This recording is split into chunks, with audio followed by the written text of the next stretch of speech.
दोस्तों, प्रभु यीशु मसीह के नाम से आप सभी को आशीष और अनुग्रह मिले। तो आज का जो वीडियो है वो इस पर है कि हम पहले वचन पढ़ते हैं और जो लिखा हुआ है यूहन्ना 21 अध्याय और 15 से 17 में जब पतरस को यीशु मसीह कई बार ये कहते हैं, क्या तू मुझसे प्रेम रखता है? इस बात को यीशु मसीह 3 बार पतरस से एक ही बात पूछते हैं कि क्या तू मुझसे प्रीति रखता है? तो पतरस भी कहता है कि हाँ प्रभु, हाँ प्रभु, हाँ प्रभु। फिर बाद में पतरस तीसरी बार में जब प्रभु यीशु मसीह पूछते हैं तो पतरस वहाँ पर बोलता है कि प्रभु तू सब कुछ जानता है, फिर तू मुझसे क्यों पूछता है कि मैं तुझसे प्रीति रखता हूँ या नहीं। तो दोस्तों, इस विषय से हमें ये मालूम पड़ता है कि अगर हम यीशु मसीह से प्रीति रखते हैं, प्रेम रखते हैं, तो पहली बात तो अगर हम ये बात कहते हैं तो परमेश्वर तो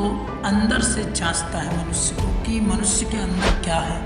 और दूसरी बात, अगर हम इस बात को कहते हैं तो हम यीशु मसीह के कामों को करेंगे, यीशु मसीह की बातों को सुनेंगे और यीशु मसीह के वचनों पर चलेंगे, क्योंकि यीशु मसीह के वचन पर ही चलकर जो यीशु मसीह से प्रेम रखते हैं वो यीशु मसीह के वचन पर जब चलते हैं तो ही इससे पता चलता है कि हम यीशु मसीह से प्रेम रखते हैं। तो यहाँ पर हमें ये सीखने को मिलता है दोस्तों कि परमेश्वर अंदर की बातों को जांचता है, ना कि बाहर की बातों को।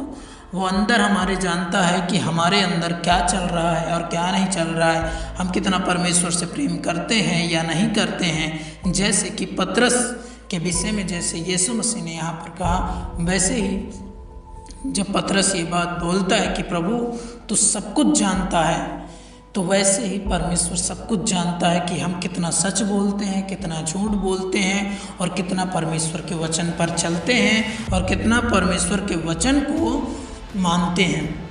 तो इस बात से हमें यही सीख मिलती है कि हम परमेश्वर को इस बात के लिए वो नहीं कर सकते हैं कि हम परमेश्वर से प्रेम करते हैं और परमेश्वर इस बात को नहीं जानता है। ये चीज़ हमारे अंदर नहीं होनी चाहिए, क्योंकि परमेश्वर सब कुछ जानता है। अगर हम परमेश्वर से प्रेम करते हैं तो हम उसकी आज्ञाओं पर चलेंगे। तो आइए हम इसी वचन से परमेश्वर से हम प्रार्थना करेंगे कि प्रभु जो ये तेरे पवित्र वचन है, जो तूने ये पवित्र वचन हमें दिए, हमें इन्हें समझने के लिए, जानने के लिए बुद्धि और समझ दे परमेश्वर, ताकि हम इन्हें समझ सकें और जान सकें और तेरे वचन पर सच्चाई से, खराई से चल सके परमेश्वर। प्रभु, हम आपका धन्यवाद करते हैं कि इन वचनों को, जो पवित्र वचन परमेश्वर आपने दिए, कि हमें जीवन की सच्चाई को पता चला इन्हें पढ़ने के बाद, परमेश्वर कैसा है, क्या है, इन सब के विषय में हमें पता चला परमेश्वर। हम तेरा धन्यवाद करते हैं यीशु मसीह। प्रभु, आज जो वचन हमने ये पढ़ा, जैसे आपने पतरस से इस बात को पूछा और पतरस ने जब ये बात कही लास्ट में, तो प्रभु हम जानते हैं कि तू सब कुछ जानता है हमारे अंदर, हम कितना तेरे वचन पर चलते हैं, कितना नहीं चलते हैं, तो सब कुछ जानता है परमेश्वर। हमें बुद्धि और समझ दे कि हम तेरे वचन पर सच्चाई से चल सकें और तेरे वचन को बांट सके परमेश्वर। हम ये प्रार्थना करते हैं प्रभु यीशु मसीह, क्योंकि तू ही है जो हमें चला सकता है परमेश्वर। हम अपनी समझ और अपनी बुद्धि से कभी नहीं चल सकते हैं परमेश्वर, क्योंकि हमारी बुद्धि परमेश्वर सीमित है और हम परमेश्वर पाप से इस भरी शरीर में तो निर्बल है परमेश्वर, जो कि तू ही हमें संभालता है परमेश्वर। तू ही है जो हमें सहारा देता है परमेश्वर। तू ही है जो इन वचनों को हमें समझा सकता है, बुद्धि दे सकता है, दूसरा कोई भी नहीं है परमेश्वर।